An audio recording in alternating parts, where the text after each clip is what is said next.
Yeah. It is a requirement. Yeah, if you do not agree with me on that issue, you're not going to help. All right, everybody, we are here at the Clear Truth Dangerous Friends Conference 2025. Yep. And I'm with Jamie Bambrick. So dangerous, so friendly. That should be our strap line. So friendly. So dangerous, so friendly. Yeah, that's right. That's right. Yeah. So tell me, you are on the Clear Truth Media board. Correct. Okay, tell me a little bit more about where Clear Truth Media is and kind of like the vision for the future. Yeah, sure. So I think the primary aim of it was really got birthed out of what we sensed was a need in the wider church, which is that throughout COVID 2020, a little bit prior to that, certainly going on after that, a lot of the sort of well-known institutions within conservative Christianity didn't cover themselves in glory. They did a poor job in that season. Speaking to issues of culture, speaking to issues of politics in particular, they really did cave on some of those key issues of the day. If we take BLM, if we take critical theory more broadly, we can take LGBTQ plus issues, and even just some of the ongoing constant, coddle left, punch right stuff that we see going on. And the reality is that a lot of churches were and still are sending their people to those platforms. So I've mentioned them by name before. I'm happy to do it again. The likes of TGC, the likes of Christianity Today has probably gone further than that. But, those would be, key resources that people are sending people to and are using, and because some of their content is actually still useful, good biblical content, right? Particularly TGC, like their average article is not going to be a disaster. Actually, they're not bad, but it's that little 10% of something's off, something's just mischievous kind of. It introduces something that actually can send your church off in a bad direction. So you got some, hey, we got some good theology. We'll talk about the Puritans over here. That's fine. By the way, you got to go to a BLM rally, right? You're like, whoa, okay, where did that come Trojan horse kind of, exactly. Thing. So tell me, what is the main way that CTM, so Clear Truth, is punching back? Yeah. So what we want to be is then the solution to that, which is a broader discipleship resource that deals. So we don't just want to be like the anti-woke website. It's not just about hammering politics or just about hammering culture. It's about, can we provide a broad resource that speaks to faith and family and, yes, politics and culture and the church, all of those things. Can we do so? But can we do so in a way where if you're sending your people to it, that they are not going to get that 10% that then sends them off down that dangerous track that so many of these other ones have gone down. So we really want to be, it's not about us just trying to take them on or something. Is that we genuinely feel there's a need for the church, like that the church actually needs a resource like this that is broad and is theologically sound, with breadth within it in terms of different secondary positions. So it's not about being like too niche necessarily. Agreed on all the essentials. We have a statement of faith that covers all of that evangelically, explicitly. So, but that is going to be reliable and trustworthy to not bring your people down a dangerous track. Yeah, so when you talk about agreeing on the essentials and discuss not dividing on the secondary issues, kind of just communicate for me so I can completely understand the post-denominational kind of pivot. Yeah, sure. So there are essentials. There are essentials. There are really important essentials. So our essentials, our statement of faith is like a broad, what you would call evangelical or Protestant statement of faith. So we are agreed on the triune God. Yep. We are agreed on the nature and the person and the work of Christ. We are agreed on salvation by faith alone through grace alone. We agreed on all of those sort of core theological issues. Where there are secondary issues, they would be things like Calvinism or Arminianism. We'll have writers from both of those perspectives. Our guys probably lean a bit more Reformed on average, but it's not exclusively so, and it's not a requirement. And when you say requirement, you mean for salvation? No, it's not a requirement to write for us. Oh, right? I got you. Okay. It is a requirement. If you do not agree with me on that issue, you're not going to help. No, I'm joking. No, to write for. Yeah, of course, it's not a requirement for salvation. Right. But it's also not a requirement to write for us. So Gotcha. we're not trying to be a niche thing where it's like this is this world only that Yeah. we're speaking to. It is if if you are in the broader what do you call Bible believing conservative, culturally non-compromised church, right? So again, another one would be gifts of the Spirit. Some would be continuationist. Yep. Some would be cessationist. It would be Baptism. credo or Beto, yeah. Peter Baptist, end times perspectives, amill, premill, postmill. Right. I don't know if we have any crazy dispies, but we wouldn't maybe one day. we wouldn't say no to them. I wouldn't. It's not a requirement, right? That's okay. We might not. You can write for us, but no. Yeah, exactly. Just don't say that, okay? It's not Apache helicopters as much as you want it to be, okay? That's not the literal interpretation. That's so funny. Yeah. So you guys launched. When did you launch again? Can you remind me? Oh, that's a good question. When did we launch? Last summer, was it July? 1st of July. 1st of July. Okay, and that went 24. extremely well. Yeah. That went extremely well. And then you've got is there a like a support system so like people can people donate can money to help? contribute, donate, Okay. all of that Where stuff. do they do all of that? cleartruthmedia.com. So Okay, they get support through there. $10 a month to get some Okay. little bits of extras, stuff like that. Yeah, But so there's exclusive kind of content. That's cool, all cool, sitting cool, in cool. there. What is assuming that you're willing to talk about it, what's the vision for the future? Like what's in the pipeline? What's coming? Yeah, I think in terms of specifics, we're kind of waiting to see a little bit, what happens, what opens up, what's working. Obviously, we've got this conference on. Yeah. This is really exciting, actually, being here. I think there's something really powerful about getting people together. I think one of our aims actually in this is to be a unifying force within that conservative evangelical sphere, because one of the reasons why we felt this particular endeavor was worthwhile was that there's a lot of people doing good stuff, plenty of people doing good stuff, and we are definitely not the only ones, but a lot of it was sort of individual based. So we're like, I love what that guy's doing. Yeah. Oh, that guy's writing really good stuff. That guy's got great videos. That guy's got a great podcast, whatever it might be. All of that's fantastic. But there's real power in bringing everybody together then to do something together. So I think doing this is really exciting. We'll see. I mean, some things we sort of thought are going to go somewhere and they didn't go quite, the way we wanted them to go as well. That is always the case when you start something. So we're not sort of trying to pin it down too much in terms of... and it sounds like you're kind of testing. Yeah, exactly. Like what does the church at large, what does it need? What does it need? Where's the fruit? Where's the opportunity? Right. We think that the core vision is really worth going after. Yeah. But the medium might change on that. The medium might look different. The type of the regularity of the content or whatever. All those things are up for debate. So we're not trying to nail that down too much. We're just trying to see, look, what is actually working? Where's the appetite? And then we'll go from there. Yeah. So let's say hypothetically I'm in a church and they consistently push me towards, you said TGC, Gospel Coalition, you said some of these other resources, and I'm seeing what you're talking about, and I'm seeing these little Trojan horse BLM or these more woke left-leaning articles or these ideas. What would be your advice on how to navigate that? To say, hey, no, there's this other thing, maybe church leaders, there's this other thing happening, Clear Truth Media. Yeah. So you're talking from the perspective of someone who's maybe a layperson or involved.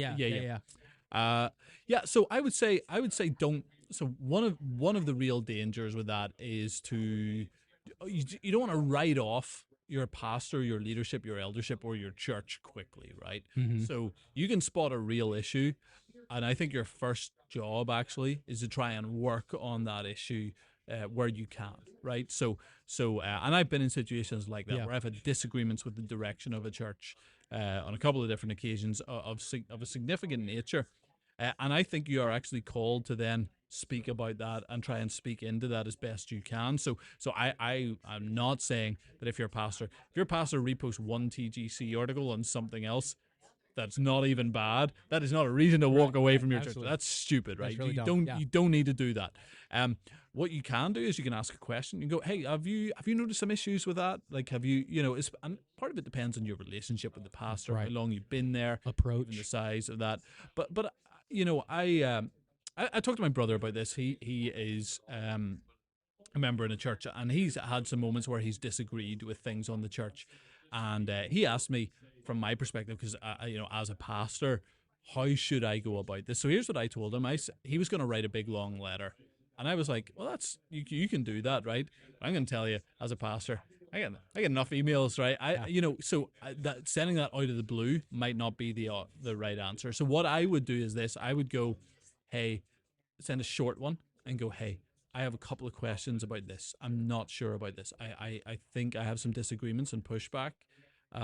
Would you be open to me sending that, whether that's in a conversation or whether that's in a longer email or Word document or PDF or document or book or whatever it might be, Yeah. that might help that. That's how I would actually go about that first and foremost, where you offer that conversation. And most of the time, if it's done like that, the pastor's going to be way more receptive. And actually, you're going to get a lot more fruit. And I think a good pastor is going to say yes to that conversation because, firstly, I mean, you could be wrong about something. Yeah. Like, so let's say it's on a different issue. Let's say it's not specifically the TGC or whatever, but on any issue, you could actually be the one in the wrong. So a good pastor is going to go, well, if I actually believe what I have said, I believe, I want to disciple this person. So it's a discipleship opportunity for him as a pastor, but it's also a much better format for a pastor to receive critique, because look, pastors are flawed, as we all are, that's right. and all growing and all learning. And so rather than sort of nuking him from orbit, here's 5,000 words on why you suck, Yeah. is probably not a good way to go. Offering it as helpful, like with a bit of humility, that's a good way to go about that. I think if the pastor goes, Yeah, don't blast them on social media. No, none of that. None of that. And people do that. And you don't need, to be honest, I would almost, in that situation, like, let's say you are someone who's been critical of some of those guys on socials, or post stuff that's in that season, just almost hold back out of respect for your pastor and go, actually, I'm not trying to just tell my audience about this. I really want to talk to the pastor about this, and try and be a good voice specifically into my church. Yeah. So nobody has gone off the rails by giving someone the benefit of the doubt. Yeah, absolutely. Yeah. For at least a little while, until yeah. they've really proven that it's time to really have hard conversations. Yes, exactly. And I've been in exactly that situation. So, I had a situation where for a pastor that I was working for, had some disagreements with direction, and began with some conversations with him, and then it ended up that so it was like, do you mind if I write some of the, and then it turned into like, I'm writing a book for him. Like, I wrote a book for him. That's awesome. Like with footnotes and everything. Yeah. Like just a full on book. Is it published yet? No, it's not published. Okay. I would have to rework it. It was on the whole critical race thing. Okay. And it was good, and I was stand by almost all of it, but I want to rework bits of it, and it never got published near the time, so it was one of those things. But I think that was a good. He respected that. He respected that way, and we never agreed. We didn't come to agreement on it. But he respected how I went about it and made the case. Yeah.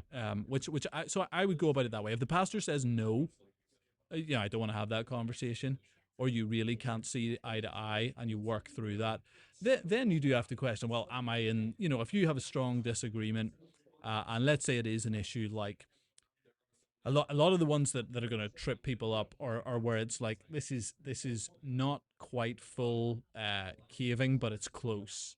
So that's where it gets tricky. So let's say we see that a lot today on social media, where there's just this lack of clarity. Yeah. So it's like, what are they saying? And then they can hide behind what they said, and it's, well, I didn't really mean that, and it gets really confusing. Yeah. And you can get there in conversation, but let's say a pastor goes to, like, let's say side B Christianity, right, where it's, well, same-sex activity is sinful, but attraction, no, we wouldn't call that sinful. I would say that's an area where you're probably looking at that point to go, okay, I should probably respectfully leave this church. Yeah. Some of them are really obvious. If they're going woke and full LGBT, then you get out as quick as possible. Some of those other ones, you can understand how someone can be wrong on that and not write them off as a Christian, but you would go, this is really unhealthy and I shouldn't stay here. Yeah. So I would encourage people to respectfully, then in that situation, if you've done that and you know where he stands and you can't see eye to eye, then you might leave. But ultimately, what you might end up doing by approaching it well is you might actually convince them the other way around. And by having that conversation well, let's say giving some resources, giving a good book that pushes back things like that, you might actually benefit the entire church congregation for decades to come. Yeah. Just because you took the time to approach that well, respectfully, and thoughtfully. So it's not about dodging it at all. It's just Yeah. about going, allow allow me to not immediately flame someone because Yeah. I disagreed with him on one thing. Yeah, that's good.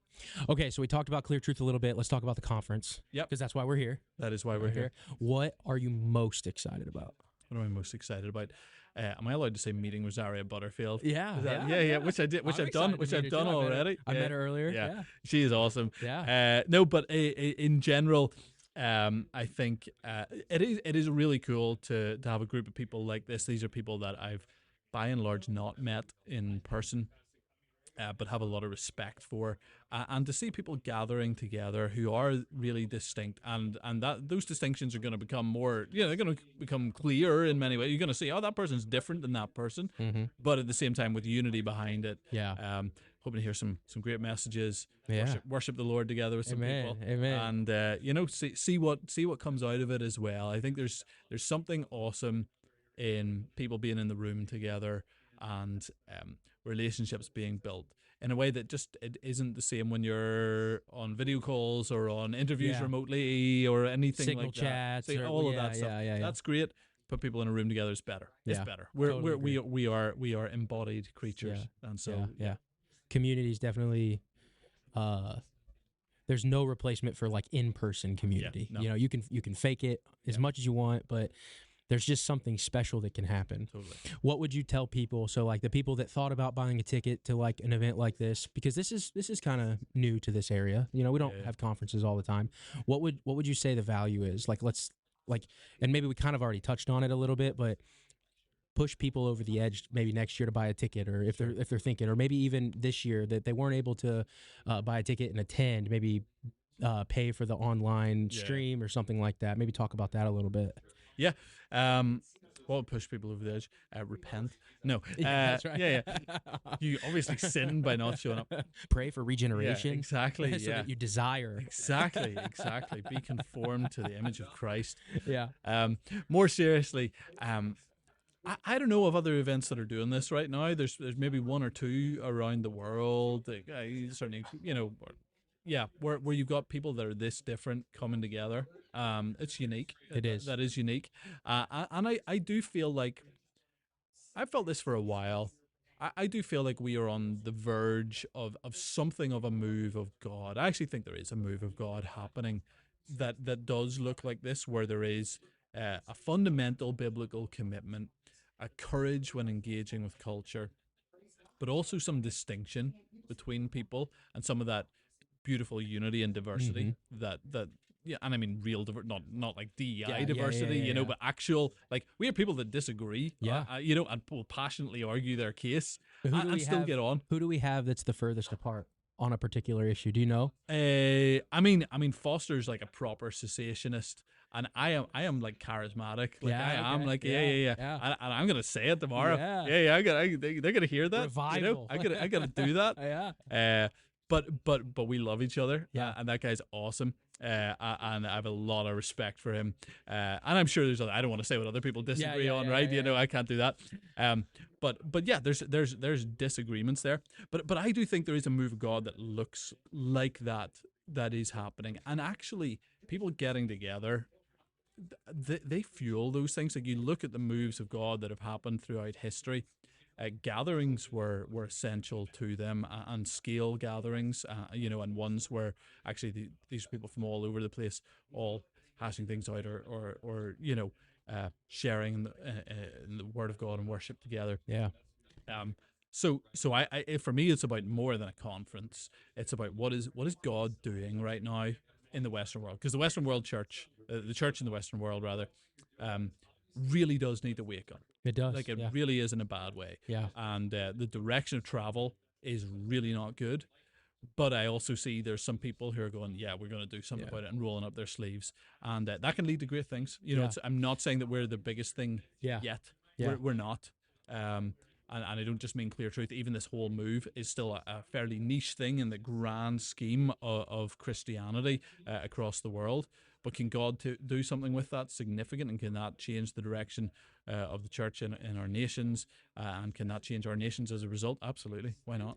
Yeah, and that's why I always love your I follow you on X or Twitter or whatever it is, your social media platforms and stuff, and I always love your perspective, because someone who, like yourself and others, that you can truly trust that they are submitted to Christ. You can kind of you can smell the fruits of the Spirit, kind of on them, but not American. Right. And you have a totally different perspective of what's happening, in our country, and I really, it's a refreshing take, I guess. Cool.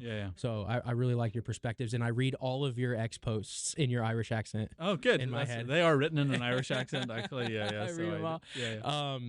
Cool. So we've got a movie podcast. Yeah. Okay.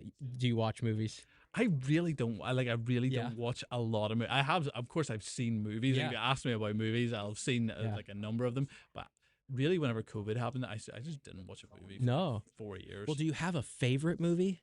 Oh, I'm so embarrassed to tell you what my favorite movie is, because I'm so can I tell you something that's funny? So this is really funny. So there is a positive correlation between Reformed theology and affinity for Nacho Libre. Okay. I don't understand it, but like when I talk to like Reformed Christians, it's like leaders, it's like Nacho Libre, man. That's like my favorite. I have never seen. I haven't seen it. I haven't seen it in 15 years or something like that. Very sadly, my favorite movie, and it's pure nostalgia, and it's only because it changed my world whenever I was 6, is Star Wars. Star Wars. Star Wars. Which one? The whatever episode 4 is called. Yep. Yeah, that's how much I care about it, right? Yeah. I watched that with they got re-released. They got like the remastered version. I don't know when it was, 97 or something. Something like that. Yeah. I was 6 or 7 years old. Went to the cinema with my dad to watch that. That was the coolest thing I'd ever seen at 7 years old, and that's been my favorite movie ever since. Other than that, though, I have a good one. Although language. Yeah. The Death of Stalin. Okay. The Death of Stalin. I haven't seen it. I have to check it out. It is so good. Yeah. Why? Why is it so good? It's about the death of Stalin. Yeah. I mean, yeah. I don't know what to call it. Is it like story wise though? Like it is a profound way. It is one of the more conservative movies ever made in recent times, because it is a searing critique of Soviet Russia and of communism, done with this really like black humor thing going on. And but you also see a bit of the reality of the people in there. I think it's really, really interesting, because Khrushchev basically becomes the sort of hero. Now, Khrushchev is not a good guy, but he was a better guy than Stalin, and he was a better guy than Beria. So Lavrenti Beria was Stalin's he ran the KGB, and like right-hand guy. And he was worse than Stalin, and he would have been the next guy if it wasn't for Khrushchev being a bit of a political genius, actually, and taking big risks. And you have what's the general's name? The really famous Russian general from World War II, one of the best generals in history. Blanking on his name now. But yeah, that movie is really, really good. It just shows how dark and how evil communism is, which most movies don't show. No, they don't. And they really show it. But it's also a brilliant watch, and it's hilariously funny, albeit full of a lot of swearing. But, it's a bunch of communists, so what do you expect? What do you expect? Yeah. So, cool, man. Thanks for sitting down with me. It's been a blast. I'm super excited to listen to your speech. Oh, thank you. It'll be really cool. Yeah, I appreciate it. Appreciate all your work for Likewise. Clear Truth and yeah, so we finally got Jamie Bambrick. We got a movie out of the guy. Yeah, we talked about a movie. We did Jamie. talk it about wasn't a movie. So bad, right? Actually, I should have said The Death of Stalin at the start. Yeah, I could go on about it. I really like that movie. Yeah, yeah. It's great. Well, maybe you could come on some other time. We talk more about it. I'll go rewatch it a few times. Yeah. Take notes. I'll try and sound really intellectual. I'll try and sound like someone who thinks about the movies. For me, movies. I'm one of those guys who's like, movies are for switching off to, not for switching on to. So if a movie is emotion, like I started Juror #2 on the plane on the way here, and it's the new Clint Eastwood one. Yeah, I don't know. I got like 10 minutes in. I'm like, this is gonna be. No, not bored. this is going to be like an emotional drain. Like I'm going to be invested in this. Okay. And that's not what I want. I don't want to have to try Yeah, when I'm watching a movie. Yeah. I want to relax. Okay. Right. Okay. So that is how I treat movies. So I am not like an artsy guy when it comes to it. But Death of Stalin, it manages to somehow, it's artsy enough that I would feel respectable talking about it. Yeah. But it is also a fun movie. That's awesome. That's awesome. Well, thanks again, Jamie. All right, guys, we are at the Clear Truth Media Conference, Dangerous Friends 2025, and you are missing out if you're not here.